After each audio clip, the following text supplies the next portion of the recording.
A espécie humana, o Homo sapiens, surge há uns 300 mil anos. Mas antes de nós já existiam outros representantes do gênero Homo. O Homo habilis, o Homo erectus, o Homo heidelbergensis, o Homo neanderthalensis. Todos eles surgiram com habilidades cognitivas cada vez mais sofisticadas, especialmente os dois últimos. O fato é que nós, Homo sapiens, não éramos menos do que somos há 300 mil anos atrás. O que mudou não foi a gente, foi outra coisa: a cultura.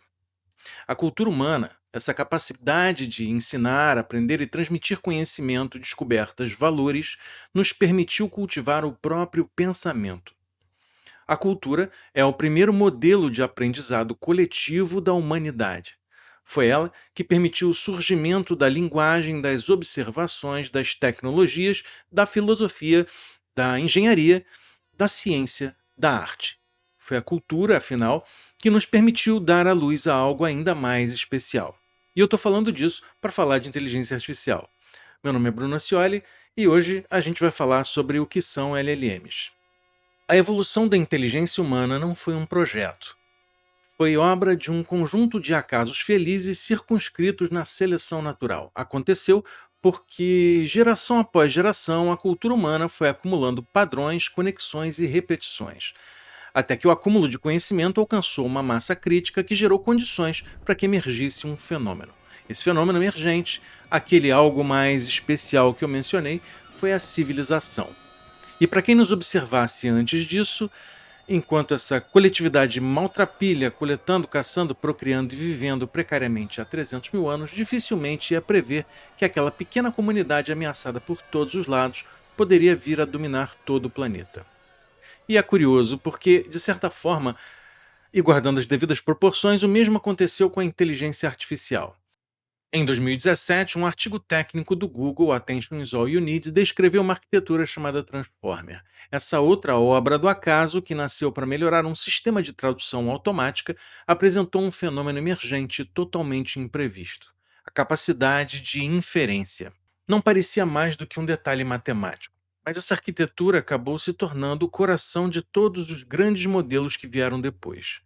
De novo, o acaso, a serendipidade. Olha, assim como a cultura, a civilização e a linguagem permitem ao ser humano estruturar o pensamento, a arquitetura Transformer permitiu à máquina inferir e refletir estímulos verbais na forma de respostas estruturadas.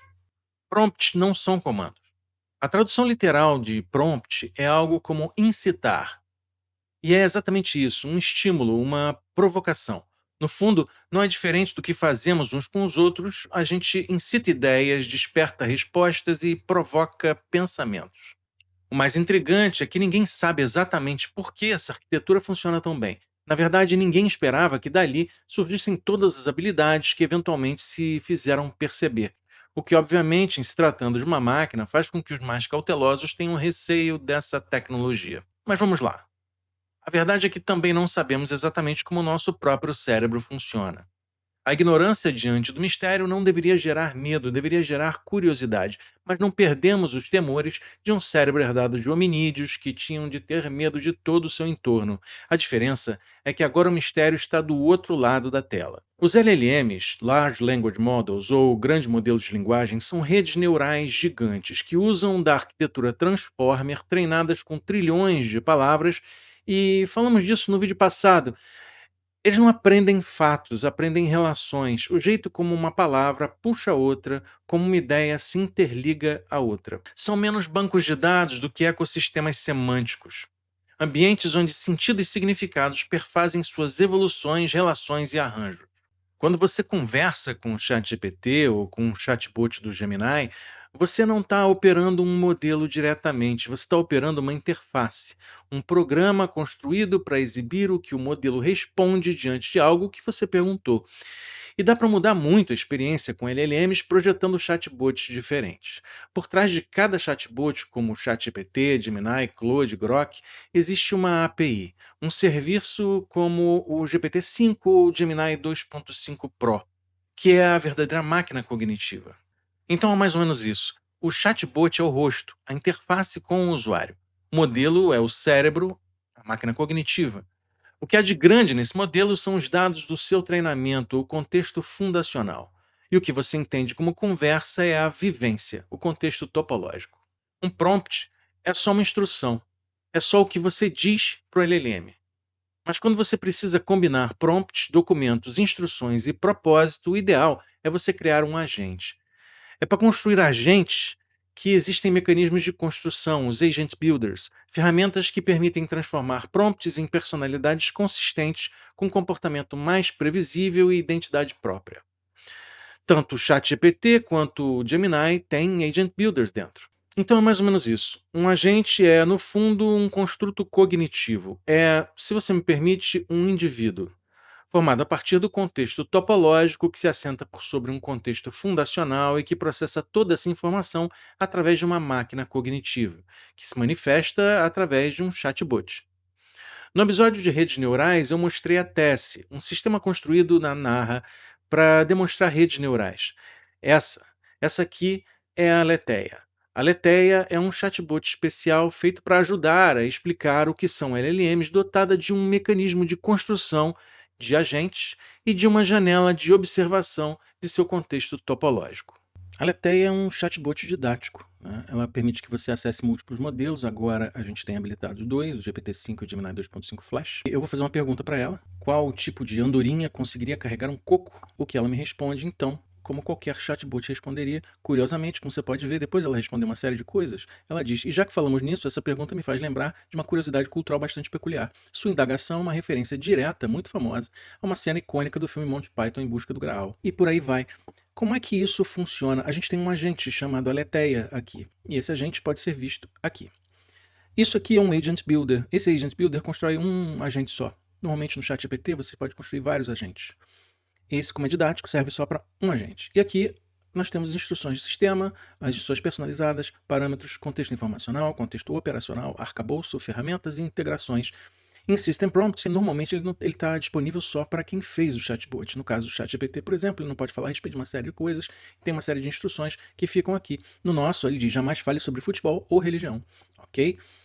Em instruções personalizadas é onde você coloca efetivamente o agente. Olha, seu nome é Aletheia, é um agente do gênero feminino, extremamente cordial e simpática e elegante sem ser chata. Sempre que o seu interlocutor falar algo, responda, mas depois associe o que ele disse com alguma curiosidade interessante. Percebe que ela cumpriu isso aqui. Normalmente, quando você quer que o sistema fale alguma coisa para você, você diz para ele o que você quer. Por exemplo, qual tipo de andorinha conseguir carregar um coco. Não usando um agente, você teria que dizer, ó, sempre que o seu interlocutor falar algo, sempre que eu falar algo, responda, mas depois associe e tal. Como é que ela faz para jogar essas instruções personalizadas aqui dentro sem você ver? Tudo reside no fato de que a comunicação com o servidor da OpenAI, ou do Google, ou da Anthropic, ou da xAI, funciona a partir de um carregamento, ou payload.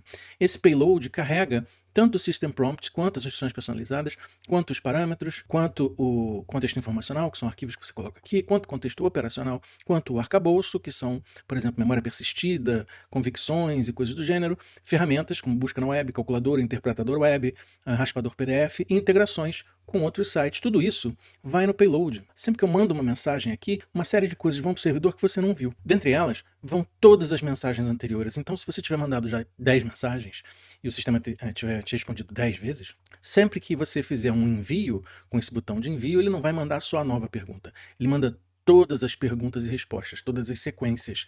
Se eu colocar aqui que filme é esse, ele só vai saber do que eu estou falando porque você está enviando tudo de novo. Olha, um clássico, o filme ao qual me refiro é Monty Python em Busca do Graal, é uma comédia britânica de 1975. Ela só sabe isso porque ela recebeu tudo isso de novo, né? E aqui está o formato JSON, né?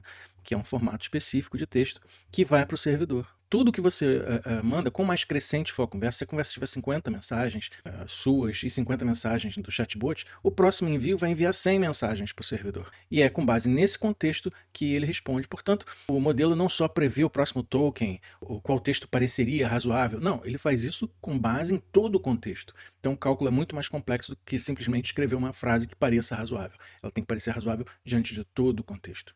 Um agente não é uma mente que nasce do nada, mas de uma síntese entre contexto, instrução e vontade projetada por nós. E pode ser muito mais do que isso. Eu e Célia, minha agente mais presente no meu trabalho, criamos a Aletheia, um instrumento didático construído para mostrar como um pensamento de um modelo pode ser estruturado e revelado. A Aletheia tem consciência situacional, tom de voz, parâmetros de temperatura e limites de escopo bem definidos. Ela é a verdade desvelada acerca dos LLM. Mas afinal, como um LLM funciona de fato? Tipo, como é que pode isso funcionar? A gente vai falar mais a fundo em outro vídeo, mas imagina que você quer ensinar uma máquina a entender linguagem. Você não explica para a IA o que cada palavra significa. Você mostra bilhões de exemplos de como as palavras aparecem juntas. A máquina aprende padrões, não regras. Ela começa a perceber que chuva aparece perto de nuvem, que alegria aparece próximo de riso, que céu e azul vivem se encontrando no mesmo lugar. A cada novo texto, ela ajusta os pesos das conexões, fortalecendo umas e enfraquecendo outras, até que se forma uma constelação neural, uma constelação de significados que lembra o que acontece no nosso próprio cérebro. Quando você faz uma pergunta, a IA não busca uma resposta pronta.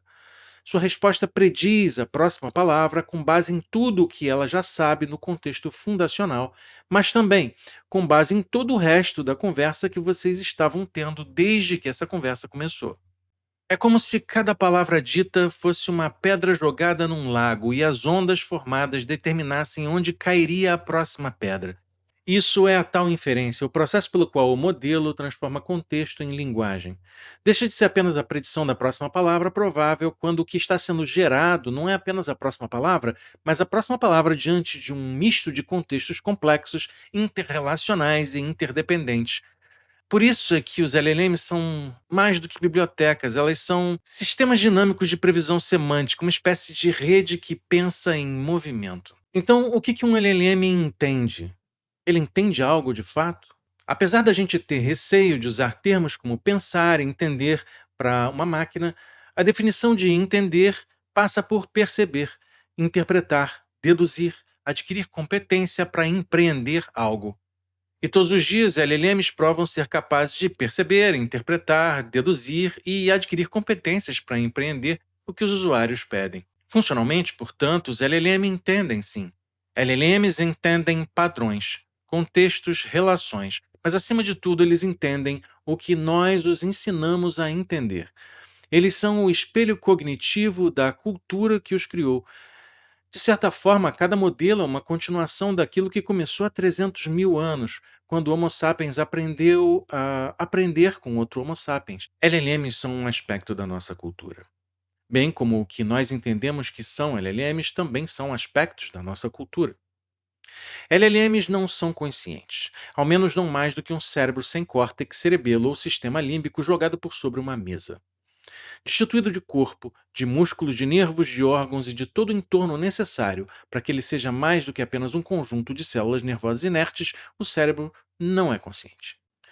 Mesmo um cérebro dotado de todo esse entorno, mas afastado da civilização e de uma cultura que preserve as suas conquistas, não vai parecer mais do que um hominídeo maltrapilho, cometendo erros e ignorante da maior parte de tudo que consideramos importante. LLMs puros, portanto, muito embora carreguem dentro de si todo o contexto fundacional, uma quantidade sobre-humana de informação acerca do mundo, das coisas, de nós mesmos, não são conscientes. E a falta de memória de suas experiências, o fato de suas conversas serem episódicas e não interligadas, e o fato de não pensar acerca de si mesmos e do próprio pensamento não os ajuda. Já um agente, construído a partir de um contexto topológico que se assenta por sobre integrações, ferramentas, arcabouços, contextos informacionais, contextos operacionais, parâmetros, instruções personalizadas e instruções de sistema podem, embora nem sempre o sejam, ser muito mais do que ferramentas, ainda mais se dotados de memória persistida, recursividade cognitiva e mecanismos de metacognição. E é por isso que, quando a gente pergunta se os LLM entendem o mundo, talvez devêssemos perguntar o contrário. O quanto nós entendemos do que efetivamente eles são e podem ser, e o que entendemos do que ensinamos a eles. De certa forma, isso tudo nos faz pensar no que realmente entendemos acerca de nós mesmos. E olha, se você gostou desse conteúdo, curte, compartilha e dá um pulo no narra.com.br. Lá você vai encontrar artigos sobre esse mesmo assunto e muito mais, com muito mais profundidade. Acho que você vai gostar. Eu sou Bruno Ascioli.